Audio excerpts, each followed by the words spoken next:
kelihatannya memang sama aja karena banjir sudah 2 hari dan ternyata nah itu udah lebih dalam, ada lebih dalam semeter dari pinggang saya. Dan yakini warga karena akibat pertambangan.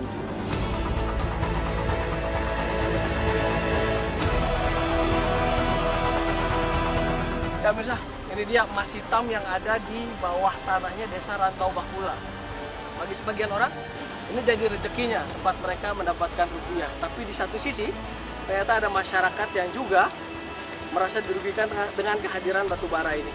Kalau sudah begini, kita bingung. Ini berkah atau musibah?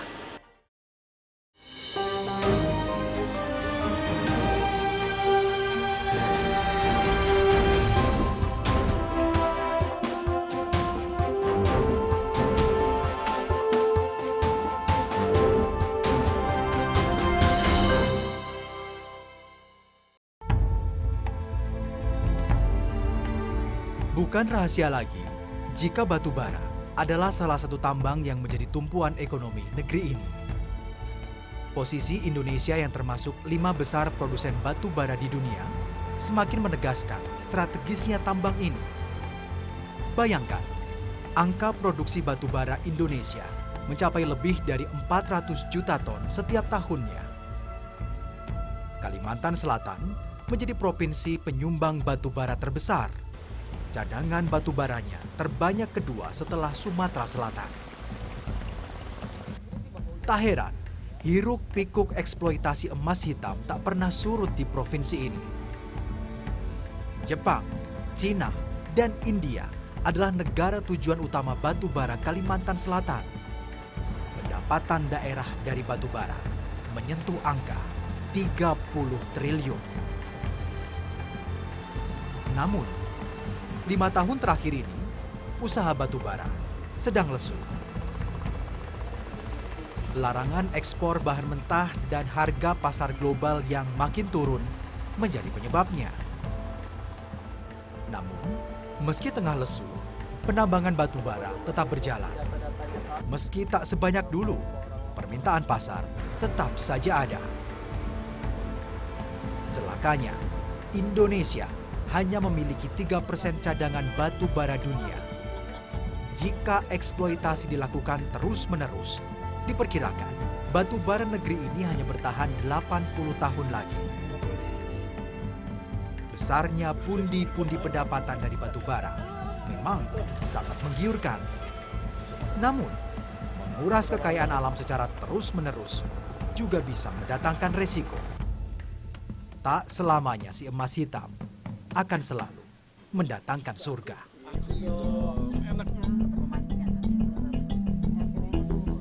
Salah satunya saya temui di Kabupaten Banjar.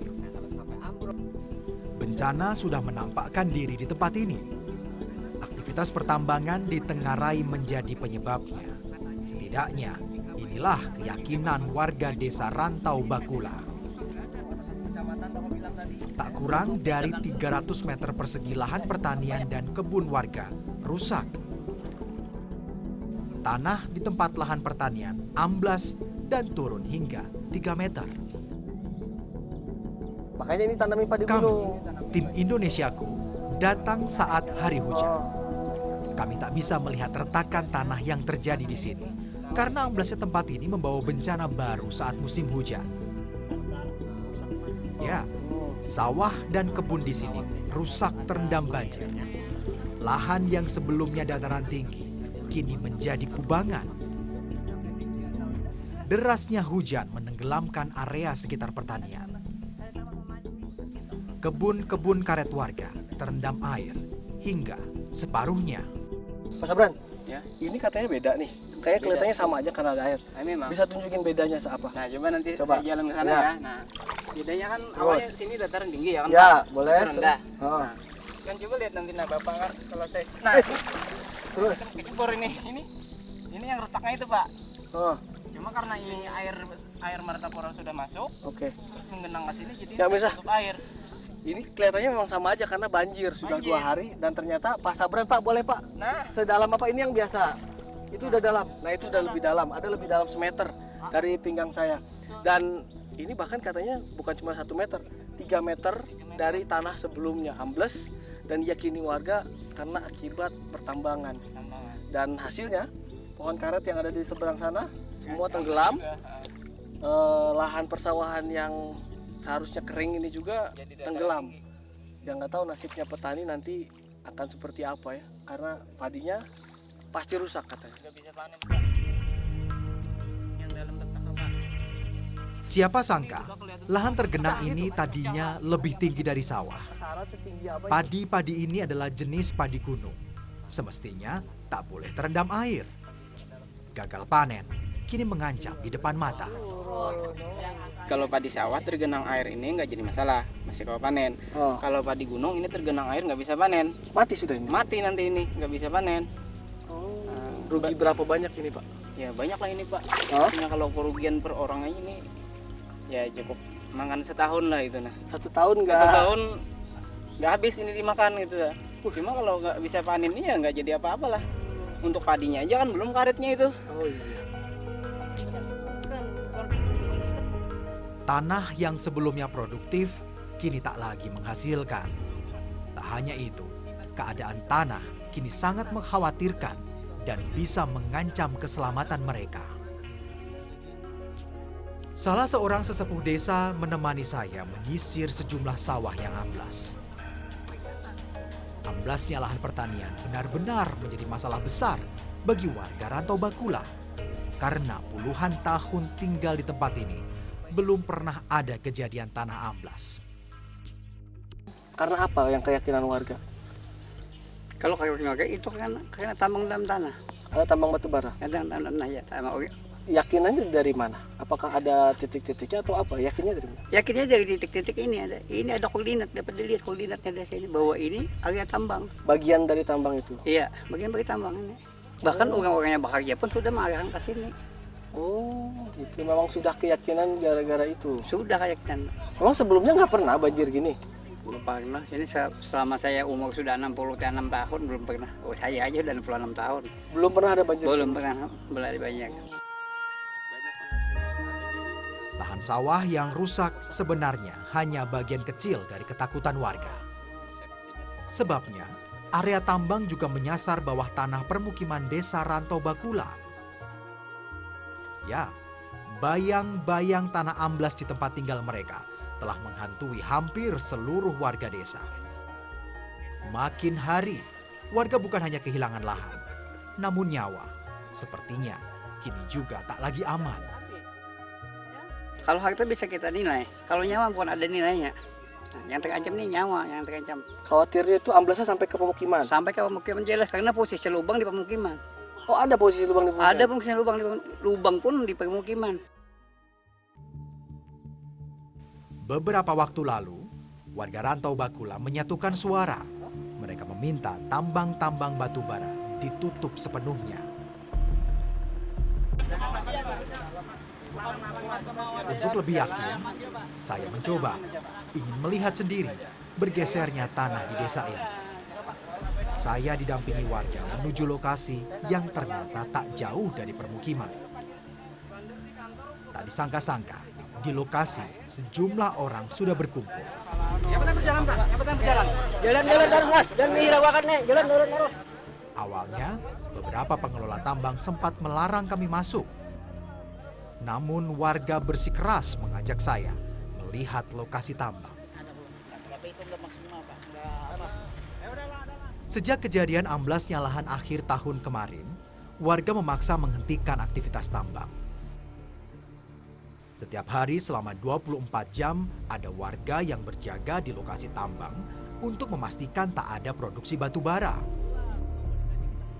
Pegawai yang sebagian besar datang dari Tiongkok ini tak mampu berbuat apa-apa di area pertambangan. Tambang batu bara di sini memang berbeda dengan umumnya tambang di daerah lain. Letaknya tidak di lahan terbuka seperti pada umumnya. Hanya ada lubang dengan rel yang merupakan pintu masuk ke dalam perut bumi. Panjang lintasan masuknya saja sudah 600 meter. Dari informasi warga, lorong-lorong di dalamnya sudah sampai 2 kilometer. Entah Sudah berapa banyak investasi di tambang ini? Tambang ini sudah berjalan 7 tahun dari awal pembangunannya. Namun warga tak peduli. Mereka tak mau ambil resiko jika tanah benar-benar runtuh karena pertambangan di perut bumi.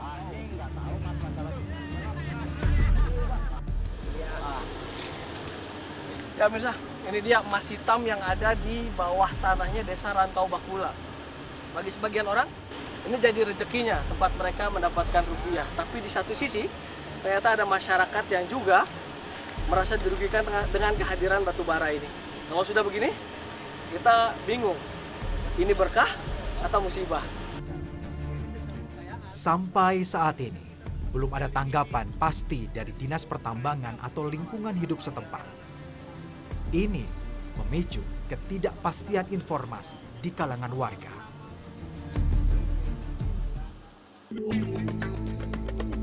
Saat banyak daerah yang rusak karena tambang, ada sebuah wilayah yang berani mengambil sikap.